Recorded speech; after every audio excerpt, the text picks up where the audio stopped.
अगर तुम साथ हो, अगर एनसीईआरटी की कॉन्सेप्ट आपके साथ है तो आपका एक सीट मेडिकल कॉलेज में पक्का रिजर्व है. So hi everyone, my name is Hina and I have done Master in Biological Sciences from IISER Bhopal and I am a biology educator at Vasuka Academy.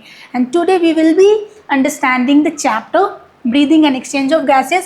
हम एक एक paragraph को समझेंगे यहाँ और उससे क्या क्या पॉसिबल क्वेश्चंस बन सकते हैं we will discuss here, और क्या क्या प्रीवियस ईयर क्वेश्चन पूछे जा चुके हैं उसकी भी डिस्कशन हम यहाँ करेंगे. So let's get started.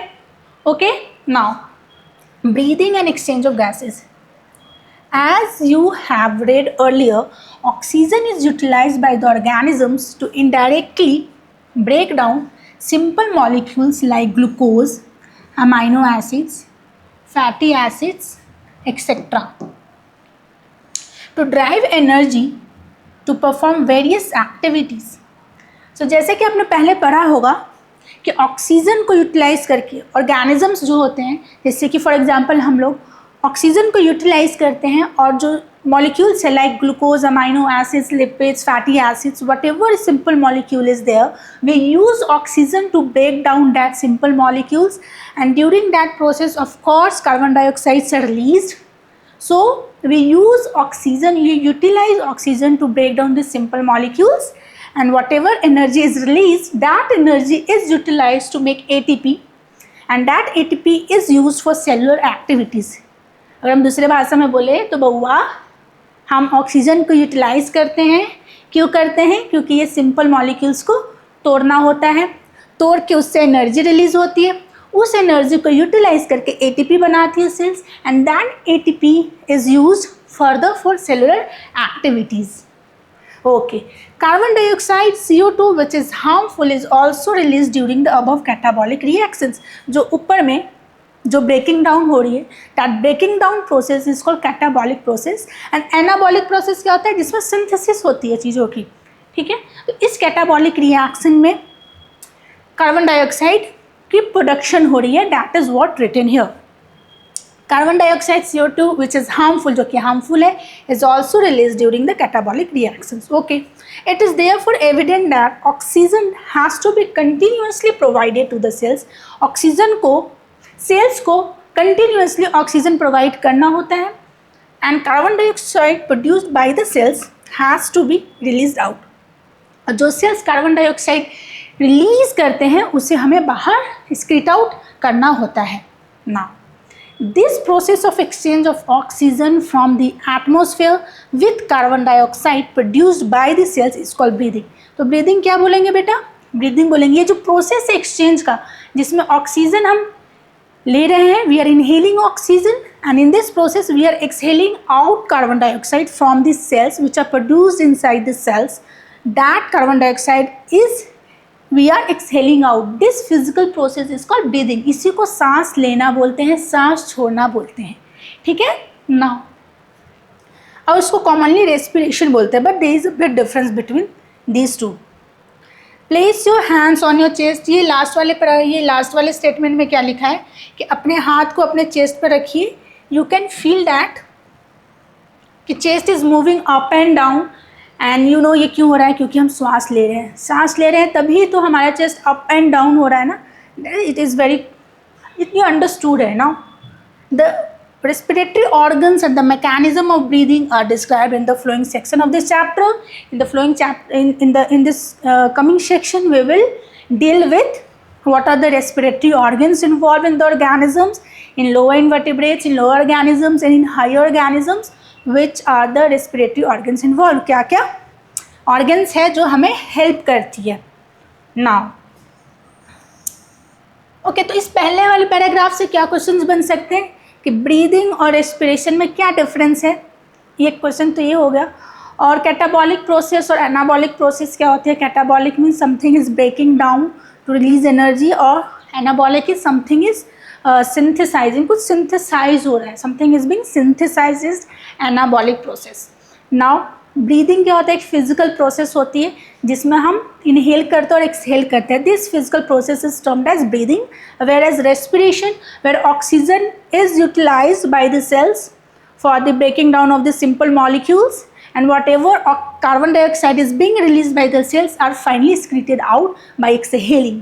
This whole process is called respiration, which is an active process. और ये होता कहाँ है? सेल्स में होती है.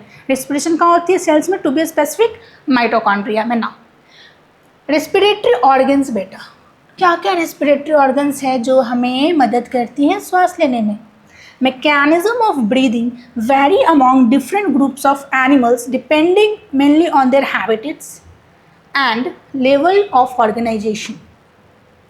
जो ब्रीदिंग की जो मैकेनिज्म है वो वैरी करती है ऑर्गेनिज्म टू ऑर्गेनिज्म, और वो डिपेंड किस पर करती है? हैबिटेट पे, कहाँ आप रहते हो, और लेवल ऑफ ऑर्गेनाइजेशन पे डिपेंड करती है. तो क्वेश्चन ये बन सकता है ना यहाँ से, क्या mechanism of breathing is same in all the organisms? No, it is not same in all the organism. It differs and it depends upon the habitat of the organism and the level of organisation. For example lower invertebrates की हम बात करें, lower invertebrates जैसे कि sponges, coelentrates, flatworms, etc. Exchange of O2 with CO2 by simple diffusion over their entire body surface. Lower invertebrates की बात करें जैसे कि स्पॉन्जेस हो गए, सिलेंट्रेट हो गए, फ्लैटवर्म्स हो गए, इनमें जो एक्सचेंज होती है गैसेस की, ऑक्सीजन एंड कार्बन डाइऑक्साइड की, एक प्रोसेस है जिसे बोलते हैं सिंपल डिफ्यूजन से इनके बॉडी के थ्रू होती है. जैसे कि आप स्पॉन्जेस के एग्जांपल ले लो. ये मैंने स्पॉन्ज बनाया, ठीक है, और ये स्पॉन्ज क्या है? पानी में है. तो पानी में ऑक्सीजन भी होगी, तो ये ऐसे जाती है. ये स्मॉल स्मॉल स्पोर्स होते हैं. क्या क्या होते हैं? छोटे छोटे छोटे छोटे छेद होते हैं बॉडी के सरफेस पे. स्पॉन्ज के बॉडी के सरफेस पे छोटे छोटे छेद होते हैं जिसे ऑस्टिया बोलते हैं. And through that ostia water gets inside, and since oxygen is dissolved in that water, तो ऑक्सीजन भी जाते हैं, ठीक है, इसके अंदर. सेल्स जो भी होते हैं उसे यूटिलाइज कर लेते हैं, and then whatever carbon dioxide is release come out mixing with water के साथ मिक्स होकर वो बाहर निकल जाते हैं थ्रू द ऑस्कुलम. ठीक है, this one opening in the sponges that is osculum, और ये छोटे छोटे जो छेद होते हैं उसे ऑस्टिया बोलते हैं. नाउ अर्थवर्म्स की बात करें, चेरा, आपने देखा होगा ना बरसात के दिनों में चेरा जिसे बोलते हैं, और कुछ लोग उस पर नमक डाल के मार भी देते हैं है ना. तो अर्थवर्म्स किस चीज़ से रिस्पायर करते हैं? वो कौन सा ऑर्गन्स यूज़ करते हैं श्वास लेने के लिए? अर्थवर्म्स जो होते हैं बेटा, वेरी कॉमन, ये यूज़ करते हैं मॉइस्ट क्यूटिकल, और इंसेक्ट्स जो होते हैं वो यूज़ करते हैं network of tubes that is tracheal tubes.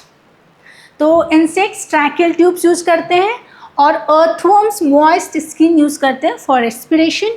Okay, now there is a special vascular structures होते हैं जिसे गिल्स बोलते हैं. Gills are used by most of the aquatic arthropods and mollusc. बहुत सारे जो एक्वाटिक अर्थ्रोपोड्स हैं जो पानी में रहते हैं, और जो मोलस्क हैं वो यूज़ करते हैं बेटा आपका gills for respiration. Now whereas vascularised bags called, जिसे हम लंग्स बोलते हैं, are used by the terrestrial forms for the exchange of gases. जो टेरेस्ट्रियल फॉर्म्स के ऑर्गेनिजम्स होते हैं they use lungs for respiration, वो लंग्स का यूज़ करते हैं. अमॉन्ग वर्टिब्रेट्स, अगर वर्टिब्रेट्स की बात करें तो फिशेज यूजेस गिल्स. फिश जो मछलियाँ होती हैं, मछली जल की रानी है, जीवन उसका पानी है, तो ये मछलियाँ गिल्स यूज़ करती हैं रेस्पिरेशन के लिए. और जहाँ की एम्फीबियंस की बात करें, जो ज़मीन पर भी रहते हैं और पानी में भी रहते हैं, जो दोनों जगह रहते हैं, दैट इज़ कॉल्ड एम्फीबियंस. तो amphibians, reptiles, birds and mammals ये रिस्पायर करते हैं थ्रू लंग्स. लंग्स यूज़ करते हैं. मैमल्स, हम लोग मैमल्स हैं, है ना, तो हम लोग लंग्स यूज़ करते हैं रेस्पिरेशन के लिए. ना इस वाले पैराग्राफ से बेटा बहुत मस्त क्वेश्चंस बन सकते हैं. We will see. Amphibians जैसे कि frogs can respire through moist skin. Amphibians जैसे कि frogs जो है वो moist skin से respire करते हैं. ना यहाँ पे बेटा हमने 3 शब्द देखा है. We have seen 3 terms here. What are those 3 terms? Let's see. What are those 3 terms? The first term is bronchial respiration. The second term is where pulmonary respiration, and the third one is cutaneous respiration. ये questions definitely पूछते हैं. तो what are this bronchial respiration, pulmonary respiration and cutaneous respiration with their examples? So bronchial respiration उससे कहते हैं जिसमें gills use करते हैं रिस्पायर करने के लिए, that is branchial respiration. Pulmonary is related to the lungs. When lungs are used for the respiration, that is pulmonary respiration, and when moist skin is used for respiration, then that is called cutaneous respiration. ठीक है, with examples आप इसे याद कर लेना. ठीक है, branchial respiration gills में कौन यूज़ करता है, पल्मोनरी में और क्यूटेनियस में. ना क्या होंगे, branchial respiration, pulmonary respiration, cutaneous respiration. Branchial respiration कौन कौन यूज़ करते हैं, aquatic arthropods and mollusc. Whereas pulmonary respiration होता है बेटा टेरेस्ट्रियल फॉर्म्स के द्वारा, and cutaneous respiration is by the amphibians, that is frog. Now we will understand the human respiratory system. So let's get started. इसको समझते हैं बेटा. We have a pair of external nostrils opening out above the upper lips. Upper lips के ऊपर हमारे दो nostrils हैं, ये दोनों नोस्ट्रिल्स हैं. ठीक है, आपके पास भी होंगे. It leads to nasal chamber through the nasal passage. Nostrils के बाद आते हैं बेटा नेजल पैसेज, नेजल पैसेज के बाद आते हैं नेजल चैम्बर. ठीक है, the nasal chamber opens into the pharynx, a portion of which is the common passage for food and air. जो nasal passage होता है बेटा वो pharynx में खुलता है, और pharynx जो एक common passage है for the food and the air. Now, pharynx opens through the larynx region into the trachea. pharynx फिर larynx में open होता है and then larynx trachea में continue करते हैं. larynx एक cartilaginous box है which helps in sound production, जो sound production में help करता है ना, hence called the sound box. larynx को बेटा sound box भी बोलते हैं क्योंकि ये sound production में help करते हैं, मदद करते हैं. during swallowing, glottis can be covered by a thin elastic cartilaginous flap called epiglottis to prevent the entry of food into the larynx. larynx जो है बेटा, larynx ये larynx है. ठीक है, और ये हमारा फूड पाइप है. दिस इज एंटीरियर होता है और ये पोस्टीरियर, ये पीछे की तरफ होता है. और जब हम खाना खाते हैं बेटा तो खाना जो है लैरिंग्स में भी जा सकता है ना. तो इसके ऊपर एक ढक्कन होती है. क्या होती है, ढक्कन. उस ढक्कन को बोलते हैं एपिग्लॉटिस. क्या बोलते हैं, एपिग्लॉटिस. और इस छेद को बोलते हैं ग्लॉटिस. ग्लॉटिस लैरिंग्स की छेद को बेटे बोलते हैं glottis. This is लैरिंग्स. What is this, this is लैरिंग्स. लैरिंग्स के छेद को ग्लॉटिस बोलेंगे. खाना जो है लैरिंग्स के छेद में ना चला जाए, विंड पाइप में ना चला जाए, तो देयर इज अ फ्लैप. ये फ्लैप होता है कार्टिलेज का बना होता है, इलास्टिक कार्टिलेज का बना होता है ये फ्लैप, जिसको बोलते हैं epiglottis. Epiglottis is made up of elastic cartilage. Elastic cartilage से बना होता है जो हमें बचाता है. हम लोग बहुत बोलते हैं ना, खाते खाते ही बोलते हैं, चुप रहते ही नहीं है. थैंक गॉड कि भगवान ने हमें एपिग्लॉटिस एक ढक्कन दे दिया है लैरिंग्स को बंद करने के लिए, ताकि हम जो हैं बोलते बोलते श्वास की नली में खाना ना जाए. ठीक है, और हम बच जाएं. तो this is लैरिंग्स. Okay, this is लैरिंग्स and this is food pipe. Food pipe ये हमारा फूड पाइप है. ट्रेकिया जो लैरिंग्स है वो आगे और इसके पीछे हमारा फूड पाइप है, और खाना ऐसे आएगा लैरिंग्स को होते हुए यहाँ तक लैरिंग्स के छेद में जा सकता है ना, तो इसलिए एक ढक्कन है जो इसे कवर कर देगा. ठीक है, this is what written here, covered by thin. It's a thin not thick, it's a thin cartilaginous flap है जिसको एपिग्लॉटिस बोलते हैं, and to prevent the entry of food into the larynx. ठीक है, लैरिंग्स के ऊपर ढक्कन होता है. ट्रेकिया उसके बाद कंटिन्यू होता है. Trachea is a straight tube extending up to the mid-thoracic cavity which divides at the level of fifth thoracic vertebrae into the right and the left bronchi. Trachea एक straight tube है, ठीक fifth thoracic vertebrae पे वो right and left primary bronchi में divide हो जाता है. Each bronchi undergoes repeated division to form secondary and tertiary bronchi and bronchioles ending up in a very thin terminal bronchioles. Now, जो primary bronchi left और right में divide हुआ वो lungs में जाएगा और उसमें फर्दर डिवीजन होंगे, और प्राइमरी ब्रोंकाई से सेकेंडरी ब्रोंकाई आएगा, फिर टर्सरी ब्रोंकाई आएगा. There is no quaternary bronchi. Tertiary bronchi के बाद after that tertiary bronchi bronchioles start. that is called initial bronchioles, and then initial bronchioles further divides further leads to terminal bronchioles, and then we have, it's not written here but I am giving you the extra information, and then we have respiratory bronchioles, and then we have alveoli or alveolus. Now the trachea, primary, secondary and tertiary bronchi and initial bronchioles are supported by incomplete cartilaginous rings. ये question यहाँ पर बनते हैं बेटा कि जो cartilaginous rings हैं वो कौन कौन से पाथवेज में, कौन कौन से जो स्ट्रक्चर्स हैं पाए जाते हैं, किस में मिलते हैं ये. तो ट्रेकिया से स्टार्ट होगा और इनिशियल ब्रोंकियोल्स तक जो है हमारा कार्टिलेजियस रिंग्स होंगे, विच इज़ इनकम्प्लीट रहता है, सी शेप्ड का रहता है. पोस्टीरियरली जो है बेटा, पोस्टीरियर में, पोस्टीरियर साइड में तो हमारा फूड पाइप है ना, तो उस साइड में ये इनकम्प्लीट रहता है, इस टाइप का रहता है. If suppose this is the trachea, then this is the C shaped, ऐसे होता है, ठीक है. क्योंकि इसके बाद ये वाला जो पार्ट होता है हमारा फूड पाइप है ना, this is our food pipe and this is the cartilage ring, incomplete, posteriorly incomplete. Question can be asked, जो इनकम्प्लीट होता है वो एंटीरियर होता है या फिर पोस्टीरियरली इनकम्प्लीट होता है? पोस्टीरियरली इनकम्प्लीट होता है, ठीक है. कहाँ से कहाँ होता है? ट्रेकिया से इनिशियल ब्रोंकियोल्स तक. Okay. Now each terminal bronchiole की हम बात करें, each terminal bronchioles give rise to a number of very thin, पतला, इरेगुलर, नॉट रेगुलर बेटा, it's irregular.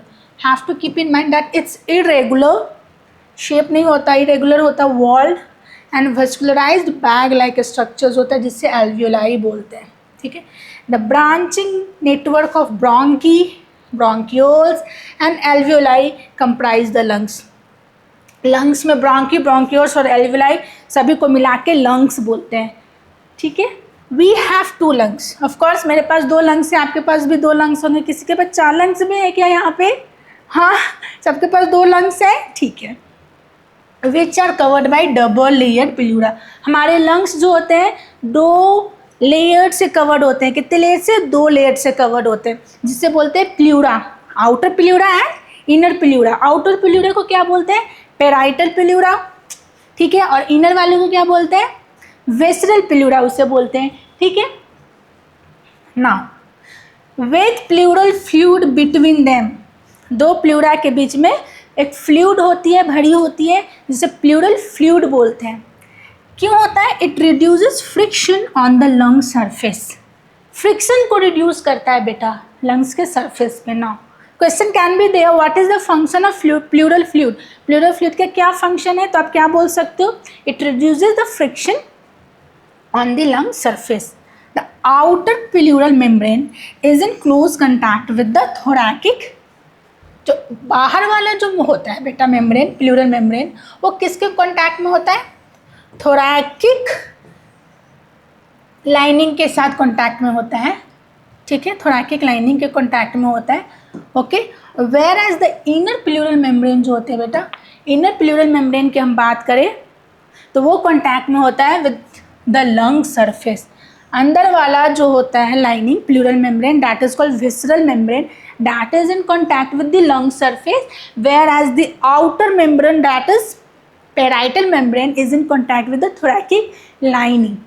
Now the part starting with the external nostril से up to the terminal bronchioles तक constitute the conducting part.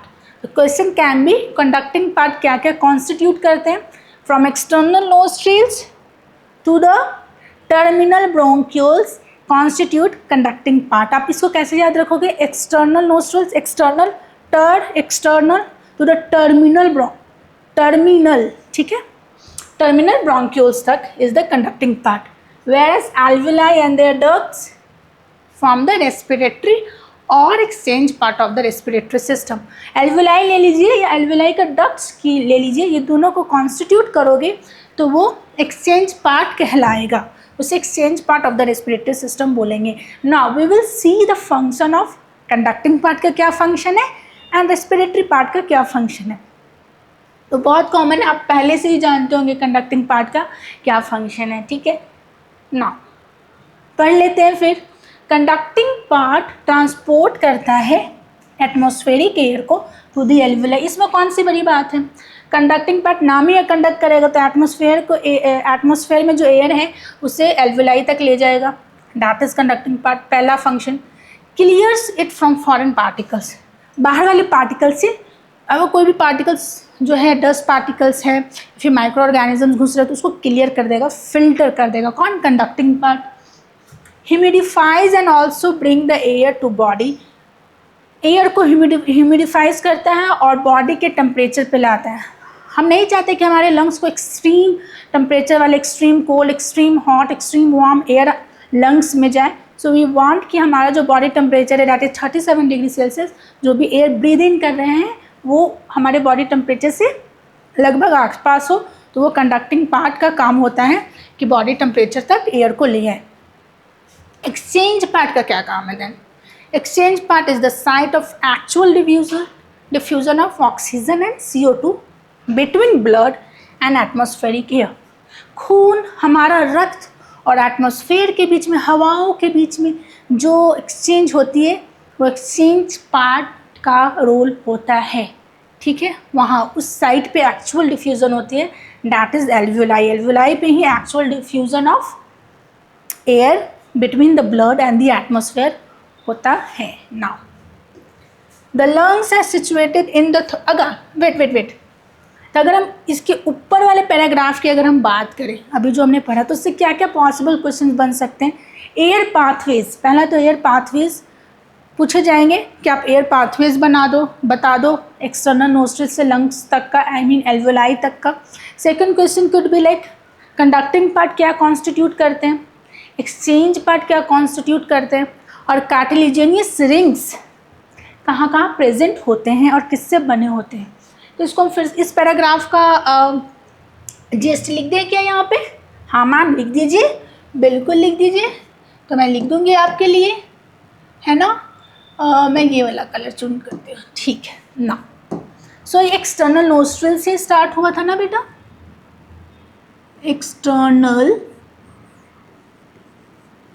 External nostrils. कुछ इसमें extra भी add कर लेंगे, इसमें नहीं मेंशन है but still we will add it, आपको काम ही देगा, ठीक है, हेल्प ही करेगा। एक्सटर्नल नोस्ट्रिल्स के बाद बेटा स्टार्ट होता है नेजल पैसेज, लिखा है बुक में, चैप्टर्स में लिखा हुआ है nasal passage. After nasal passage we have nasal chamber. After nasal chamber pharynx start हो जाता है बेटा, ठीक है।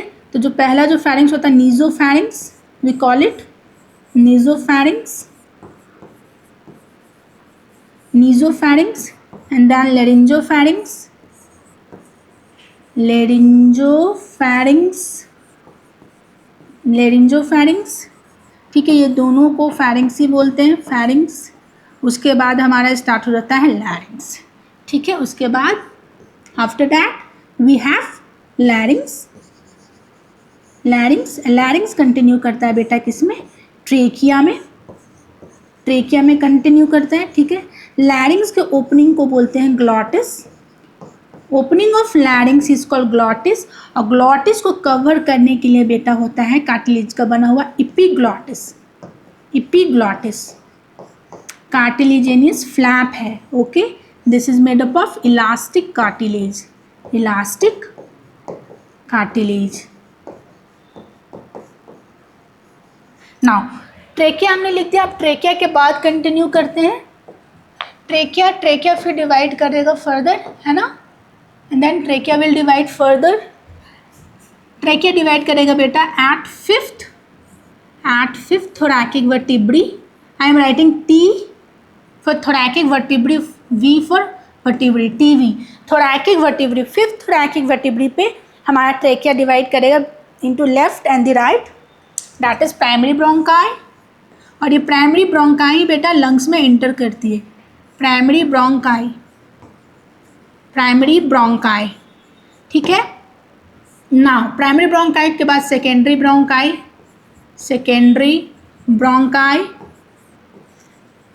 ब्रोंकाई फर्दर डिवाइड करती है tertiary bronchi. It's all written in this chapter.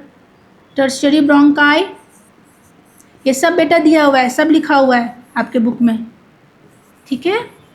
तो आपको ये याद रखनी है। टर्सरी ब्रोंकाई के बाद बेटा क्वार्टरनरी ब्रोंकाई नहीं होती है, ब्रोंक्यूल से स्टार्ट हो जाती है। तो इनिशियल ब्रोंक्यूल्स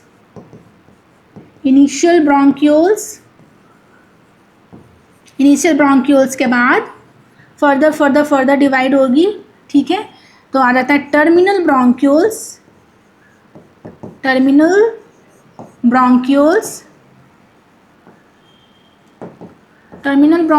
देन एल्वियोलाई में टर्मिनेट करते हैं, फिर एल्वियोलाई एट द लास्ट।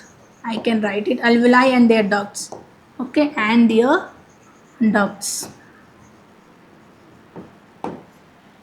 ना ये हमारी पाथवे हो गई। अब इसमें इंपॉर्टेंट पॉइंट क्या याद रखनी है हमें कि conducting part is from, where can I write this? Conducting part, I can write it over here. Conducting part बेटा, कंडक्टिंग पार्ट में एक्सटर्नल नोस्ट्रल, टर्नल आ गया बेटा, एक्सटर्नल टर्मिनल ब्रोंक्यूल्स तक आप ऐसे याद रख सकते हो, ठीक है। External nostrils to terminal bronchioles, terminal bronchioles तक होता है बेटा आपका कंडक्टिंग पार्ट। और एक्सचेंज पार्ट की अगर हम बात करें तो alveoli and their ducts. Exchange part is where the actual exchange of gases take place, and alveoli and their ducts constitute the exchange part of the respiratory system. Now the second point and the third point, this is the one point, this is the second point, and the third point that you have to keep in mind is कि cartilaginous flap जो होती है वो कहाँ से होती है? का C-shaped incomplete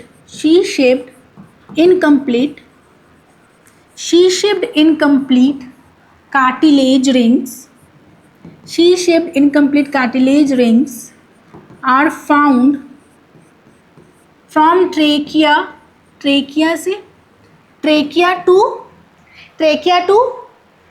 कहाँ तक होते हैं? अभी हमने पढ़ा था ना बेटा, from trachea to initial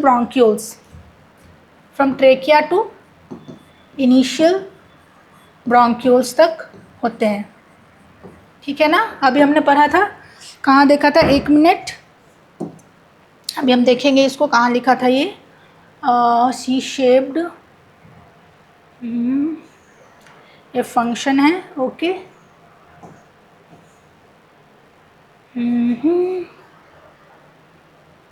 okay, here it is written, see, incomplete cartilaginous rings होते हैं कहाँ से? The trachea primary secondary and tertiary bronchia initial bronchioles are supported by incomplete cartilaginous. Initial bronchioles तक है ना, अब देखिए ट्रेकिया से इनिशियल ब्रोंक्यूल्स तक हमारा ये रिंग होता है, इनकम्प्लीट रिंग्स होते हैं, ठीक है। इट्स रिटन देयर, आप ये दिमाग में याद रखना। Please keep this in your mind. From trachea to initial bronchioles we have cartilaginous rings, incomplete cartilaginous rings, okay। now I hope इतनी बातें आपको समझ में आ गई होगी। ये थी आपकी पैसेज, कैसे एक्सटर्नल नोस्ट्रल से एल्वियोलाई तक हमारी एयर पहुंचती है। What are the conducting part, what are the exchange part, what are the, where are the C shaped cartilaginous rings are found and what they are made of. This cartilaginous ring जो होता है बेटा, ये Highline cartilage से बना होता है, Highline cartilage, ये हाइलाइन कार्टिलेज से बना होता है। और जो एपिग्लॉटिस था बेटा वो इलास्टिक कार्टिलेज से बना हुआ था, ठीक है। इतनी बातें आपको ध्यान में रखनी है। Now if I continue with this, lungs जो है बेटा हमारा situated in the thoracic chamber में, कहाँ? थोरैकिक चैम्बर में लोकेटेड है, सिचुएटेड है, which is anatomically an air tight chamber. ये एयर टाइट चैम्बर है क्या? Thoracic chamber is an air tight chamber. Thoracic chamber कैसे फॉर्म्ड हुआ? Dorsally by the vertebral column. मैं इसको ऐसे समझाती हूँ। So we have diaphragm over here, lower side में डायफ्राम होता है बेटा, पीछे के साइड को डॉर्सल बोलते हैं, आगे के साइड को वेंट्रल बोलते हैं, ठीक है। नीचे वाला चीज़ पोस्टीरियर हुआ, above the diaphragm is the anterior one, below the diaphragm is the posterior one, ठीक है, और साइड में लैटरल बोलते हैं। नाउ अगर डॉर्सली बात करें तो डॉर्सली पीछे की तरफ हमारी रीढ़ की हड्डी होती है ना, रीढ़ की हड्डी, that is called vertebral column, उसे वर्टिब्रल कॉलम बोलते हैं। तो dorsally by vertebral column, okay, ventrally सामने बाय द स्टर्नम, आगे में जो रीढ़ की हड्डी होती है, जो फ्लैट बोन है सामने में, उसे स्टर्नम बोलते हैं। लैटरली बाय रिब्स, साइड में बेटा रिब्स होती है, पंजरी जिसे बोलते हैं, साइड में रिब्स होती है। And lower side by a dome shape diaphragm, और लोअर नीचे की तरफ से डोम शेप्ड थिन मस्कुलर, बहुत स्ट्रॉन्ग मस्कुलेचर का बना होता है, उसे डायफ्राम बोलते हैं। And this is how this thoracic chamber, this thoracic cavity is created, which is an airtight chamber. Now anatomical setup of lungs in thorax is such that any change in the volume of the thoracic cavity will be reflected in the lungs pulmonary cavity. इस तरह से बना हुआ है बेटा कि अगर thoracic cavity के वॉल्यूम में अगर थोड़ा सा भी कुछ चेंज होती है तो वो रिफ्लेक्ट होगी आपकी पल्मोनरी कैविटी में देखने को मिल जाएगी। लंग्स के पास अपना कुछ मसल्स नहीं होता है बेटा, सो thoracic चैम्बर में सिंस वो सिचुएटेड है हमारा लंग्स और ये एयर टाइट चैम्बर है, तो अगर कुछ भी हल्का सा भी वॉल्यूम में चेंज होता है thoracic कैविटी में तो उसमें सिचुएटेड जो लंग्स है उसमें ये रिफ्लेक्ट होता है और लंग्स में भी वॉल्यूम में चेंज देखने को मिलता है और ये डायरेक्टली प्रोपोर्शनल होता है। जैसे कि thoracic चैम्बर का, thoracic कैविटी के लंग्स अगर वॉल्यूम बढ़ जाती है तो पल्मोनरी कैविटी का भी वॉल्यूम बढ़ जाएगी, ठीक है। अगर वॉल्यूम डिक्रीज होती है लेट्स से किसकी, thoracic कैविटी की, तो उसमें जो लंग सिचुएटेड है उसकी भी वॉल्यूम डिक्रीज हो जाएगी, ठीक है। सच एन अरेंजमेंट, ये जो अरेंजमेंट है this is essential for breathing, श्वास लेने के लिए, ब्रीदिंग करने के लिए ये setup arrangement is necessary, okay. We cannot directly alter the pulmonary volume, हम लोग डायरेक्टली पल्मोनरी वॉल्यूम को अल्टर नहीं कर सकते हैं क्योंकि लंग्स के पास अपनी मसल्स नहीं होती है। अगर लंग्स के पास अपनी मसल्स होती तो लंग्स फूलता, हवा आता तो फिर वो बाहर निकल जाता, पचकता तो, फूलता पचकता तो, लंग्स के पास अपनी मसल्स नहीं होती है एंड दैट्स वाई वो thoracic कैविटी में सिचुएटेड है in such a way, in air tight chamber in such a way that any change in the thoracic cavity is reflected in the pulmonary cavity. Now respiration में बेटा क्या क्या steps involved है we will see, तो हमें पता ही है ना, 5 steps involved है। आप ऐसे देखो, हमने सांस लिया, this is the one step, diffusion हुआ lungs और blood में, alveoli और blood में ऑक्सीजन का डिफ्यूज़न हुआ, that is the second step. Now blood उस ऑक्सीजन को कैरी करेगा टिश्यू तक, that is the third step, ठीक है। फिर वहाँ पे एक्सचेंज होगा गैसेस का, ऑक्सीजन ट्रांसफ़र होगा टिश्यू में और कार्बन डाइऑक्साइड आएंगे ब्लड में, that is the fourth step. And that carbon dioxide को कैरी करेगा ब्लड, लंग्स के पास आ जाएगा, that is the fifth step. इसको समझते हैं। पल्मोनरी को बेटा पल्मोनरी वेंटिलेशन भी बोलते हैं, क्या बोलते हैं, पल्मोनरी वेंटिलेशन। तो क्वेश्चन कैन भी, पल्मोनरी वेंटिलेशन क्या होता है, ऐसा मत बोलना मैंने तो सुना ही नहीं, ये वर्ड ही नहीं सुना है, बट ये तो एनसीईआरटी में लिखा है पल्मोनरी वेंटिलेशन, है ना।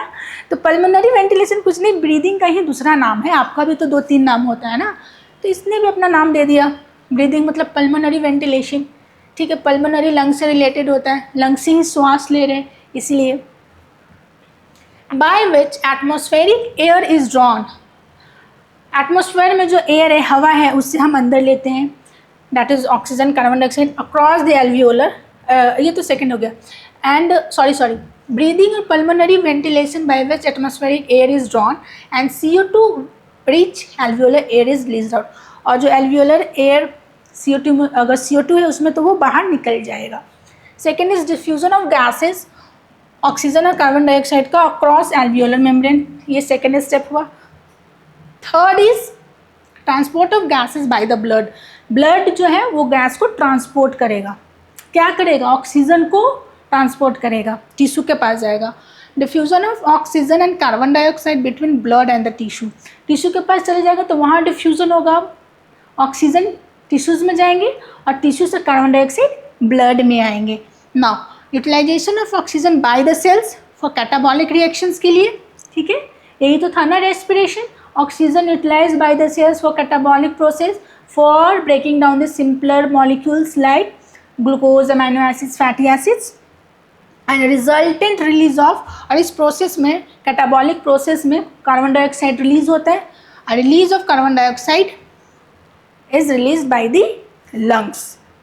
ओके, सो इस पैराग्राफ से क्या क्या पॉसिबल क्वेश्चंस बन सकते हैं बेटा? तो कंडक्टिंग पार्ट का फंक्शंस क्या है, एक्सचेंज पार्ट का फंक्शंस क्या है, ये 2 क्वेश्चंस बन सकते हैं। और लंग्स कहाँ सिचुएटेड है? तो थोरैकिक चैम्बर में सिचुएटेड है। थोरैकिक चैम्बर कैसे कॉन्स्टिट्यूट हुआ है, कैसे बना है, dorsally, ventrally, laterally and the lower side में कैसे ये कवर, कौन कौन सा ऑर्गन्स इन्वॉल्व है इसमें। नाउ ये क्वेश्चन पूछे जा सकते हैं। और जो है the last line, we can not directly alter the pulmonary volume को हम लोग डायरेक्टली अल्टर नहीं कर सकते। और क्या क्या 5 स्टेप्स है ये आपके माइंड में होनी चाहिए। And now we will meet in the next part. Hello students, today we will study the topic mechanism of breathing. इस टॉपिक को स्टार्ट करने से पहले मैं आपको एक गाना सुनाना चाहती हूँ, दैट इज़ क्यों चलती है पवन, क्यों चलती है पवन? बिकॉज प्रेशर डिफरेंस के कारण जो है हाई प्रेशर से लो प्रेशर की तरफ हवा जाती है और दैट इज कॉल्ड विंड, उसको विंड भी बोलते हैं। उसी तरह से जो हम श्वास लेते हैं, ब्रीद इन या फिर ब्रीद आउट करते हैं, everything is based on the pressure difference. Pressure high होता है बाहर एटमॉस्फेयर में, लंग्स में कम होता है, तो हवा जो है बाहर से अंदर आ जाती है। पहला तो ये है। और दूसरा है कि एक्सहेल आउट जब भी करते हैं तो pressure inside the lungs is high as compare to the outside atmosphere, तो लंग से हवा, कार्बन डाइऑक्साइड वो बाहर निकल जाती है। और इस तरह से हम इनहेल एंड एक्सहेल करते हैं, जस्ट सेम एज दी, जैसे कि हवाएं चलती हैं, पवन चलती हैं। क्यों चलती है पवन? क्योंकि प्रेशर डिफरेंस होती है ना। Let's start this. Breathing involves 2 stages. Breathing में 2 स्टेज होते हैं। क्या क्या होता है? एक इंस्पिरेशन होता है और एक एक्सपायरेशन होता है। इंस्पायरेशन में क्या होता है? During which atmospheric air is drawn. Inspiration में हम एटमॉस्फेयर की एयर को अंदर लेते हैं। Expiration by which the alveolar air is released out. Expiration उससे बोलते हैं जिसमें एल्वियोलाई में जो एयर है, दैट इज कार्बन डाइऑक्साइड, वो बाहर फेंकते हैं। The movement of air into and out of the lungs is carried out by creating a pressure gradient between the lungs and the atmosphere. ये लाइन क्या बोल रहा है कि जो भी प्रेशर डिफरेंस होती है between the lungs and the atmosphere में, हमारे लंग्स और एटमॉस्फेयर में प्रेशर डिफरेंस के कारण ही जो है हवा की मूवमेंट होती है लंग्स से बाहर और लंग्स के अंदर। क्यों होती है? प्रेशर डिफरेंस के कारण होती है, क्योंकि there is a pressure difference between the lungs and atmosphere, जिसके वजह से हवा अंदर से बाहर और बाहर से अंदर जाती है ना। Inspiration can occur if the pressure with in the lungs, that is with in the lungs के अंदर के जो प्रेशर है उसे इंट्रा पल्मोनरी प्रेशर बोलते हैं, is less than the atmospheric pressure, that is there is a negative pressure in the lungs with respect to the atmospheric pressure.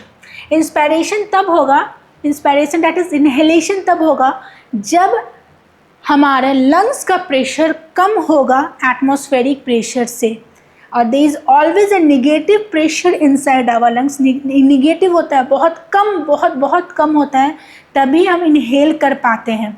इसीलिए बोल रहे हैं ना कि बाहर जब एटमॉस्फेयर में प्रेशर हाई होगा और लंग्स में कम होगा, तभी हम श्वास, हाई टू लो प्रेशर हवा मूव करेगी, दैट इज़ बाहर से अंदर आएगी और हमारे लंग्स में ऑक्सीजन आ जाएगी। उसी तरह से similarly expiration takes place when the intrapulmonary pressure, that is lungs के अंदर का प्रेशर ज़्यादा होगा, is higher than the atmospheric pressure. जब लंग्स का इंट्रापल्मोनरी प्रेशर हाई होगा एटमॉस्फेयर से, तब एक्सपायरेशन होगा, तब एक्सहेलेशन होगा। The diaphragm and a specialized set of muscles, जिसे external and internal intercostal muscle बोलते हैं, जो कि between the ribs, ribs के बीच में जो muscles पाए जाते हैं, the muscles which are found between the ribs are called external and the internal intercostal muscles plus the diaphragm help in generation of such gradients. ये प्रेशर ग्रेडियंट्स जो form हो रहे हैं ये दो मसल्स के वजह से हो रहे हैं। They are two muscles which are playing role in creating, in generating this pressure difference. What are those two muscles? One is diaphragm and the second one is mainly external intercostal muscles. Now, inspiration is initiated by the contraction of diaphragm, which increases the volume of thoracic chamber in the anterior posterior axis. Inspiration तब होता है जब जो हमारा डोम safe diaphragm है यहाँ पे वो कॉन्ट्रैक्ट करता है नीचे के तरफ, ठीक है। डायफ्राम का कॉन्ट्रैक्शन होता है, क्या होता है, कॉन्ट्रैक्शन होता है। कब होता है, जब हम श्वास लेते हैं, जब हम इंस्पायर करते हैं, जब हम इनहेलेशन करते हैं, तब डायफ्राम कॉन्ट्रैक्ट होगा और उसके कॉन्ट्रैक्शन से एंटीरियर पोस्टीरियर एक्सिस में, यहाँ डायफ्राम है तो एंटीरियर ऊपर, नीचे पोस्टीरियर। जब डायफ्राम ऐसे है तो ऐसे जाएगा तो वॉल्यूम इंक्रीज हो जाएगा एंटीरियर पोस्टीरियर एक्सिस में, ठीक है। The contraction of external intercostal muscles, which muscles, external not internal बेटा, इट्स एक्सटर्नल इंटरकोस्टल मसल्स जो होते हैं रिब्स के बीच में, lifts up the ribs, ribs को ऊपर की तरफ लिफ्ट करता है इसके कॉन्ट्रैक्शन से। एक्सटर्नल इंटरकोस्टल मसल जब कॉन्ट्रैक्ट करते हैं तो रिब्स ऊपर की तरफ मूव करता है, okay, and sternum causing an increase in the volume of thoracic chamber in the dorsoventral axis। जो एक्सटर्नल इंटरकोस्टल मसल रिब्स में जो होते हैं बेटा वो जब कॉन्ट्रैक्ट करेंगे तो डोर्सो, दैट इज पीछे, वेंट्रल, डोर्सोवेंट्रल एक्सिस में, आगे पीछे वाले एक्सिस में वॉल्यूम में इंक्रीज हो जाती है। तो पहला था डायफ्राम के कॉन्ट्रैक्शन से और दूसरा है एक्सटर्नल इंटरकोस्टल मसल्स के इंट्रैक्शन से। डायफ्राम के कॉन्ट्रैक्शन से डोर्सोवेंट्रल एक्सिस में वॉल्यूम इंक्रीज होना और एक्सटर्नल इंटरकोस्टल मसल से डोर्सोवेंट्रल एक्सिस में वॉल्यूम इंक्रीज होना ना। ये overall increase in the thoracic volume, तो थोरैकिक वॉल्यूम जो है वो ओवरऑल उसमें इंक्रीमेंट होगा, वॉल्यूम तो बढ़ जाएगी। Similarly similar increase in pulmonary volume, जैसी थोरैकिक वॉल्यूम बढ़ेगी बेटा वैसी पल्मोनरी वॉल्यूम भी बढ़ जाएगी। हमने पढ़ा था ना लास्ट वाले लेक्चर्स में कि we can not alter the volume of lungs directly, हम लोग डायरेक्टली उसको वॉल्यूम को अल्टर नहीं कर सकते हैं, but if there is any change in the thoracic cavity, thoracic chamber में वॉल्यूम में कोई चेंज होती है, then that will be reflected in the pulmonary cavity, पल्मोन को देखने को मिलेगा। And that is what we are reading here कि थोरैकिक चैम्बर में वॉल्यूम ओवरऑल इंक्रीज हो गया तो पल्मोनरी चैम्बर में भी वॉल्यूम ओवरऑल इंक्रीज हो गया। And increase in the pulmonary volume, और ये जो पल्मोनरी वॉल्यूम इंक्रीज हुआ decreases the intrapulmonary pressure, since pressure is inversely proportional to volume, ठीक है। तो ओवरऑल वॉल्यूम इंक्रीज होगा बेटा तो प्रेशर जो होगा बेटा वो डिक्रीज हो गया, ठीक है, प्रेशर जो होगा वो डिक्रीज हो गया to less than the atmospheric pressure से भी कम हो गया, which forces the air from the outside to move into the lungs. और ये क्या करेगा, जैसे प्रेशर इनसाइड द लंग्स कम हुआ और बाहर एटमॉस्फेयर की प्रेशर ज़्यादा है तो क्या होगा, जो एयर है outside the atmosphere will rush inside the lungs, will rush inside, और इसको बोलते हैं inspiration, that is inhalation, okay. Now that is called inspiration, that is figure 14.2 में आप देखो ये फिगर दिया हुआ है, ये तो एक्सेलेशन वाला है, नहीं ये इसमें देखिए इनहेलेशन वाला है, इसमें ये डायफ्राम है, डायफ्राम जो कॉन्ट्रैक्ट किया तो ये नीचे आया और ये रिब्स में जो मसल्स एक्सटर्नल इंटरकोस्टल मसल्स वो कॉन्ट्रैक्ट किए तो रिब्स ऊपर की तरफ गया, स्टर्नम ऊपर की तरफ गया और वॉल्यूम ये इंक्रीज हो गया थोरैकिक चैम्बर में, जिसकी वजह से लंग्स में वॉल्यूम इंक्रीज हुआ, प्रेशर डिक्रीज हुआ और air from the outside gets inside, lungs में आ जाती है air, and that is called inspiration. Now अब क्या होगा, अब जो कॉन्ट्रैक्ट किए बेटा वो रिलैक्स भी करेंगे, ऑफ कोर्स करेंगे ना, these muscles will relax. Now relaxation of the diaphragm का relaxation and the intercostal muscles return the diaphragm and the sternum to their normal position and reduces the thoracic volume, reduce हो जाती है, and thereby pulmonary volume भी decrease हो जाती है। This lead to increase in intrapulmonary pressure और volume के decrease होने से प्रेशर इंक्रीज हो जाती है, लंग्स की प्रेशर इंक्रीज हो जाएगी तो slightly above the atmospheric pressure causing the expulsion of air from the lungs, और उससे एक्सपायरेशन बोलते हैं। तो जो कॉन्ट्रैक्ट हुआ था बेटा अब वो रिलैक्स करेगा तो वो अपने नॉर्मल पोजिशंस पे आएगा।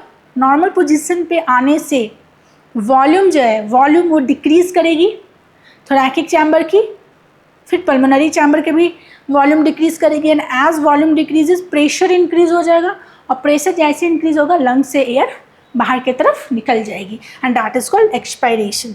ठीक है ना, ये देखिए आप इस वाले फिगर में,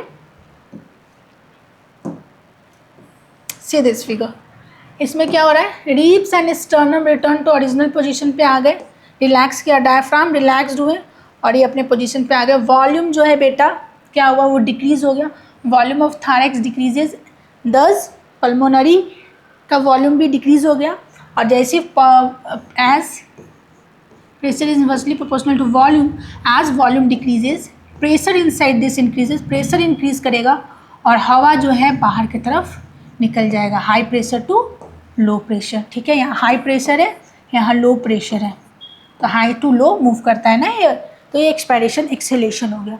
now we have the ability to increase the strength of inspiration expiration. Of course हमारे में एबिलिटी है कि इंस्पायरेशन एक्सपायरेशन को कंट्रोल कर सके, ज़्यादा ब्रीद इन कर सकते हैं, ज़्यादा ब्रीद आउट कर सकते हैं ना। ठीक है, with the help of additional muscles होते हैं एब्डोमेन में। ये क्वेश्चंस बन सकता है बेटा कि जो हम एबिलिटी है हमारी इंक्रीज करने की ब्रीदिंग और breathe out, additional muscles abdomen में होते हैं जो हेल्प करती है हमें ये करने में। ठीक है, ऑन एन एवरेज की बात करें, healthy human breath 12 to 16 times per minute, एक मिनट में हम 12 से 16 बार ब्रीद करते हैं। The volume of air involved in breathing movement can be estimated by using a spirometer. Spirometer एक डिवाइस है जिससे हम मेज़र कर सकते हैं, एस्टिमेट कर सकते हैं ब्रीदिंग मूवमेंट्स को, जो कि और पल्मोनरी फंक्शन को असेस कर सकते हैं whether your lungs are functioning properly or not. Okay, now we will see the respiratory volumes and capacities in the next part, and from whatever we have studied now, what are the questions possible from this paragraph, let's discuss. तो inspiration expiration बेटा इससे बहुत important question बन सकते हैं कि inspiration और expiration होता क्या है। पहला तो ये बहुत इजी क्वेश्चंस, इंस्पायरेशन में हवा लेते हैं, एक्सपायरेशन में हवा छोड़ते हैं। इंस्पायरेशन क्यों होता है, what are the muscles involve, that is diaphragm and external intercostal muscles. Contract होती है फिर रिलैक्स होती है, कॉन्ट्रैक्शन से होता है मैम। ठीक है, एक्सपायरेशन क्या होता है, relaxation of these two muscles से होता है। कॉन्ट्रैक्शन से होता है क्या है, प्रेशर और वॉल्यूम में क्या क्या चेंज देखने को मिलते हैं, तो वॉल्यूम जो है वो इंक्रीज हो जाती है, प्रेशर डिक्रीज हो जाती है, तो इंस्पायरेशन हो जाता है। फाइन, एक्सपायरेशन में क्या होता है, एक्सपायरेशन में ये जो मसल्स है, जो diaphragm and external intercostal muscle, वो रिलैक्स करती है, अपने पोजीशन पे आती है, तो वॉल्यूम जो है वो डिक्रीज़ हो जाती है। वॉल्यूम डिक्रीज़ होने से प्रेशर इंक्रीज़ हो जाती है और जो लंग्स में जो हवा है वो बाहर निकल जाती है। ये हो गया। और क्वेश्चन से भी पूछे जा सकते हैं कि कौन से एक्सिस में वॉल्यूम इंक्रीज़ और डिक्रीज़ होती है, तो डायफ्राम वाला जो है ऐसे हो जाएगा एंटीरियर पोस्टीरियर एक्सिस में, और जो रिब्स वाली मसल्स जो होती है वो डॉर्सल वेंट्रल वाले एक्सिस में। ना और क्या क्या क्वेश्चन इससे बन सकते हैं, there is always a negative pressure. बेटा ये हमेशा दिमाग में रखना, always there is negative pressure in the lungs, always with respect to atmospheric pressure. All right, और क्वेश्चंस क्या हो सकते हैं इसमें, अच्छा एक मिनट में हम 12 से 16 बार ब्रीद करते हैं बेटा। ठीक है, और स्पायरोमीटर एक डिवाइस है जिससे हम ब्रीदिंग पल्मोनरी फंक्शंस को असेस कर सकते हैं थ्रू द स्पायरोमीटर। एंड हाँ, जो स्ट्रेंथ जो हम इंस्पायरेशन एक्सपायरेशन को जो कंट्रोल कर पाते हैं, that is due to the help of additional muscles found in our abdomen. Okay, let's meet in the next part. Thank you. Hello my dear friends, I hope आप सभी अच्छे होंगे। Today we will understand the topic respiratory volumes and capacities को देखेंगे, क्या है ये topic, और इसको समझेंगे और इससे क्या क्या क्वेश्चंस, पॉसिबल क्वेश्चंस बन सकते हैं. And this topic is very very very much important and definitely exams में पूछे ही जाते हैं. You have to there are some numbers that you have to memorise and first we have to understand it. Now respiratory volumes and capacities की अगर हम बात करें तो 4 वॉल्यूम होते हैं और 5 कैपेसिटीज़ होती है. कैपेसिटीज़ जो है बेटा, कुछ वॉल्यूम्स को ऐड कर करके ही कैपेसिटीज़ हम लोग निकालते हैं. टाइडल वॉल्यूम की बात करें तो बहुत सिंपल है, TV. Volume of air inspired और expired during a normal respiration. जो हम नॉर्मल जो रेस्पायर कर रहे हैं, जो नॉर्मल ब्रीथ कर रहे हैं बेटा, तो जितना भी वॉल्यूम हम ले रहे हैं, इंस्पायर कर रहे हैं, जितना भी वॉल्यूम हम छोड़ रहे हैं, उसको बोलते हैं टीवी. जैसे आप बैठे बैठे देख रहे हो मुझे, तो आप नॉर्मली रिस्पायर करो, normal volume of air you are taking in, normal volume of air you are exhaling out, that is called TV. या फिर आप टीवी देखते देखते जो श्वास ले रहे हो या पढ़ते पढ़ते जो श्वास ले रहे हो, that is called TV. Healthy है मैन की अगर बात करें अप्रॉक्स 500 ml होता है, बट 1 मिनट की अगर बात करें पर ml तो 6000 से 8000 होता है. ठीक है, 6000 से 8000 पर मिनट. इंस्पायरेटरी रिजर्व वॉल्यूम क्या होती है? Additional volume of air a person can inspire by a forceful inspiration. This averages 2500 से 3000 होता है.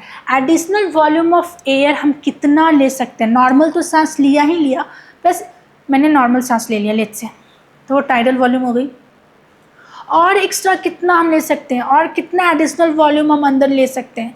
That is called inspiratory reserve volume. और एक्स्ट्रा हम कितना ले सकते हैं? 2500 से 3000 ml हम एक्स्ट्रा एयर ले सकते हैं, इनहेल कर सकते हैं. ठीक है. एक्सपायरेटरी रिजर्व वॉल्यूम क्या हुआ? ERV additional volume of air a person can expire by a forceful expiration, that is 1000 से 1100. एक्सपायरेटरी रिजर्व वॉल्यूम क्या होता है बेटा? कि हम कितना additional volume of air forcefully छोड़ सकते हैं. मैंने नॉर्मल सांस लिया है, ठीक है, और एक्स्ट्रा कितना छोड़ सकते हैं, कितना फोर्स लगा कर फोर्सफुल एक्सपायरेशन से additional volume of air exhale out कर सकते हैं. डैट इज़ 1000 से 1100 ml हम एक्सहेल आउट कर सकते हैं ज़बरदस्ती. और एक्स्ट्रा कितना हम ले सकते थे एडिशनल वॉल्यूम ऑफ एयर ज़बरदस्ती फोर्स्ड इंस्पायरेशन से? कितना ज़बरदस्ती हवा ले सकते थे? 2500 से 3000 ml ले सकते थे. ठीक है. नाउ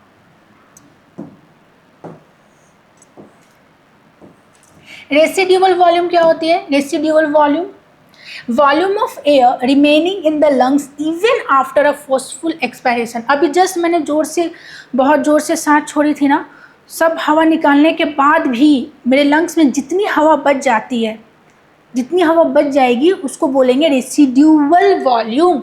रेसिड्यूअल वॉल्यूम फोर्स मैंने सब हवा निकाल दी, फिर भी लंग्स में हवा रहती है. ये नहीं कि लंग्स में से सब हवा निकल जाती है. It's not like that. So force expiration के बाद भी some amount of air is left in the lungs and that volume of air is called residual volume. और कितना रहती है? 1100 से 1200 ml तक एयर रहती है हमारे लंग्स में. इसलिए लंग्स कोलैप्स नहीं करती है बेटा. अगर आप जोर से भी सांस छोड़ दो फिर भी लंग्स कोलैप्स नहीं करती है, because there is always a residual volume inside our lungs, that is 1100 to 1200 ml. Now हम लोग कुछ रेस्पिरेटरी वॉल्यूम्स को ऐड करेंगे तो we can get various pulmonary cavities हमें मिलेगी. ठीक है. क्या क्या है? पहला देखते हैं इंस्पायरेटरी कैपेसिटीज़ क्या होती है. What is inspiratory capacity? की मतलब क्या होती है? क्षमता. कितनी क्षमता है आप में कि आप कितनी देर तक पढ़ सकते हो? कितनी क्षमता है आप में कि आप रात भर जाग के पढ़ सकते हो, कंटिन्यूस पढ़ सकते हो? कितनी क्षमता है, कितनी कैपेसिटी है? उसी की बात यहाँ होगी. कितनी कैपेसिटी है जो सांस लेने की, कितनी कैपेसिटी है छोड़ने की. ठीक है. इसके बारे में हम यहाँ डील कर दें. Total volume of air a person can inspire after a normal expiration. ठीक है. नॉर्मल एक्सपायर मैंने सांस लिया, ठीक है, ओके. नाउ नॉर्मल एक्सपायरेशन, सांस नॉर्मल लिया, दैट इज़ टीवी हो गया. नॉर्मल लिया, नॉर्मल छोड़ा, दैट इज़ टीवी हो गया. उसके बाद टोटल वॉल्यूम हम कितना और इंस्पायर कर सकते हैं? टोटल और कितना इंस्पायर कर सकते हैं? वो तो IRV था ना, इंस्पायरेटरी रिजर्व वॉल्यूम, जो 2500 से 3000 ml था. उतना ही एक्स्ट्रा हम जोर से फोर्स इंस्पायरेशन से ले सकते थे. ठीक है. तो टीवी तो नॉर्मल हो गया, प्लस IRV ऐड कर देंगे तो इतनी मेरी पूरी क्षमता हुई. इंस्पायरेटरी कैपेसिटी हुई, that is what written, inspiratory capacity, यही तो मेरी क्षमता है। नॉर्मल तो जो मैंने सांस लिया छोड़ा वो तो है, और मैं कितना ले सकती हूँ, कितना ले सकती हूँ, total volume of air a person can inspire after normal expiration, that is TV, that is normal जो मैंने लिया, और कितना ले सकती थी, IRV वाला ले सकती हो ना 2500 से 3000, दैट इज IRV। तो टीवी प्लस IRV इज मेरी क्षमता, is my capacity, that is inspiratory capacity. Now expiratory capacity क्या होती है then, total volume of air a person can expire after normal inspiration. ठीक है, मैंने नॉर्मल सांस ले और छोड़ी, दैट इज टीवी, और एक्स्ट्रा में कितना छोड़ सकती हूँ, और एक्स्ट्रा में कितना छोड़ सकती हूँ, मैंने ERV में देखा था ना, ERV में 1100 कितना था, 1000 से 1100 था ना कुछ, कितना था ERV, लेट्स सी, ERV है ना 1000 से 1100, 1000 से 1100 एक्स्ट्रा फोर्सिबल एक्सपिरेशन से छोड़ा था हमने, है ना, 1000 से 1100। तो एक्सपायरेटरी हमारी क्षमता कितनी हो गई, एक्सपायर करने की क्षमता कितनी हुई, एक तो नॉर्मल मैं तो छोड़ूंगी ही normal, that is TV, plus extra और कितना छोड़ सकती हूँ जोर से, फोर्सफुल एक्सपायरेशन कितना कर सकती थी, ERV में देखा था 1000 से 1100, तो TV plus ERV is my क्षमता, इज माई एक्सपायरेटरी कैपेसिटी, वो मेरी एक्सपायरेटरी कैपेसिटी हो जाएगी बेटा, TV plus ERV। Okay, now अब हम देखते हैं वाइटल कैपेसिटी क्या होती है। योगा करते हैं आप, योगा, जोर से सांस लीजिए, जोर से सांस छोड़िए, जोर से सांस लीजिए, मतलब आपकी कितनी कैपेसिटी है वॉल्यूम ऑफ एयर एकोमोडेट करने की, और जोर से सांस छोड़िए मतलब आपकी कितनी कैपेसिटी है, कितना आप हवा एक्सहेल आउट कर सकते हो। ठीक है, जोर से सांस लेने के बाद आप कितना हवा छोड़ सकते हो, या फिर जोर से छोड़ने के बाद, एक्सहेल आउट करने के बाद आप कितना ले सकते हो amount of air, that is vital capacity. See the maximum volume of air a person can breathe in after a forced expiration, मैंने हवा सब निकाल दी, मैंने एक्सहेल आउट कर दिया, फोर्स्ड एक्सपायरेशन करने के बाद जोर से मैं कितना मैक्सिमम वॉल्यूम ऑफ एयर ले सकती हूँ, दैट इज वाइटल कैपेसिटी। या फिर दूसरे वर्ड्स में आप बोल सकते हो volume of air a person can breathe out after a forced inspiration, force मैंने बहुत मैक्सिमम वॉल्यूम ऑफ एयर ले लिया, फोर्स जोर से मैंने सांस लिया, और मैक्सिमम वॉल्यूम में कितना एक्सहेल आउट कर सकती हो, मैंने जोर से लिया फिर जोर, तो मैक्सिमम कितना, मैं तो जोर से ही छोड़ूंगी ना हवा, है ना, उसमें तो सब वॉल्यूम आ जाएंगे, नॉर्मल भी आ जाएंगे, IRV आ जाएंगे, ERV आ जाएंगे, तो वाइटल कैपेसिटी हो गई। तो vital capacity includes TV, normal तो वही, IRV प्लस ERV, ये वाइटल कैपेसिटी हो गई। नाउ टोटल लंग कैपेसिटी क्या होती है बेटा, total volume of air accommodated in the lungs at the end of forced inspiration, मैंने जोर से सांस लिया, जोर से सांस लिया, मैं मैक्सिमम वॉल्यूम ऑफ एयर मैंने ले लिया, जितना मैं ले सकती थी ले लिया मैंने, तो मेरी लंग्स की कितनी कैपेसिटी हो, कितना होल्ड किए हुए एयर लेके रखा, मैंने रोका हुआ है अपनी सांस को, छोड़ा नहीं है अभी एयर, तो मैंने जोर से सांस लिया, maximum amount of air inhale कर लिया, then what is the capacity of my lungs, उस लंग्स में, मेरे लंग्स में कितनी एयर है, अभी भी कितनी एयर है, तो इसमें सब ऐड हो जाएगा। ठीक है, टीवी भी, ERV, IRV plus residual volume भी, रेसिडुअल वॉल्यूम भी ऐड होगी, ठीक है, वो भी रहती है। तो इसमें आप देखो, इसमें TV, IRV, ERV plus residual volume, और IRV, ERV प्लस टीवी करोगे तो वाइटल कैपेसिटी हो जाएगी, और रेसिडुअल वॉल्यूम तो रहेगी ही रहेगी। ठीक है ना। नाउ अब हम देखते हैं फंक्शनल रेसिडुअल कैपेसिटी क्या होती है। Volume of air that will remain in the lungs after a normal expiration, जो हम नॉर्मल श्वास जो छोड़ रहे हैं बेटा, ले रहे हैं, ब्रीद इन ब्रीद आउट जो कर रहे हैं, नॉर्मल किया, उसके बाद लंग्स में कितनी वॉल्यूम ऑफ एयर बची रहती है, that is functional residual capacity. इससे पहले वाले में हमने क्या देखा था कि फोर्स्ड एक्सपायरेशन करें, मैं जोर से सब हवा निकाल दिया, जोर से किया मैंने, बट स्टिल लंग्स में एयर बची रह जाती है, that is residual volume. But here functional residual capacities की नॉर्मल, जो नॉर्मली हम लोग सांस ले रहे हैं छोटे, फिर भी तो लंग्स में तो हवा रहती ही रहती है ना, तो नॉर्मल वाली चीज़, जब नॉर्मल एक्सपायरेशन के बाद अगर वॉल्यूम जो वॉल्यूम बची रहती है लंग्स में, उसे बोलते हैं फंक्शनल रेसिडुअल कैपेसिटी, ठीक है। और ये हो जाएगा ERV प्लस RV, ठीक है। आई होप ये आपको समझ में आ गया होगा। एक बार इसे आप अपने भाषा में, अपने लैंग्वेज में, हिंदी में करके समझिए तो ज़्यादा समझ में आएगा, और इससे बहुत सारे क्वेश्चंस बनते हैं। So please go through the previous year questions related to this topic. Thank you so much. We will meet in the next part.